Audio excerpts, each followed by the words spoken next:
Pues esango nuke ekarpen itzela, ze bertako ikasleek egia esateko harreman gutxi daukate euskal kulturarekin. Eta horregatik aipatu den, zelan unkitzen hauen gelan aipatzen dutenean, hori einaute Lorrieta kantatzen du, edo hori, eta eurei transmititu izatea, txoriak txori hartzek idatzi zuela laboarekin eta eurek hori jakitea, bani horrek arrotzen nau. Eta batez ere hori ez daukatelako iaia gure idazleen berri oso gutxi.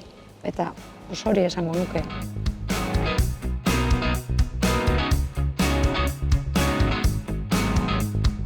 Pues ez dakit, geure ganatzen ditugu, konturatzen dira euskaldunok zenbat gauza egin ditugun, gure hizkuntzak zenolako baliabideak dituen zorkariak egiteko unean, Arestiren poesia sozialaren inguruko gizartearen kritika, apur bat transmisio hori ere, lan horien bidez, heltzen zaie.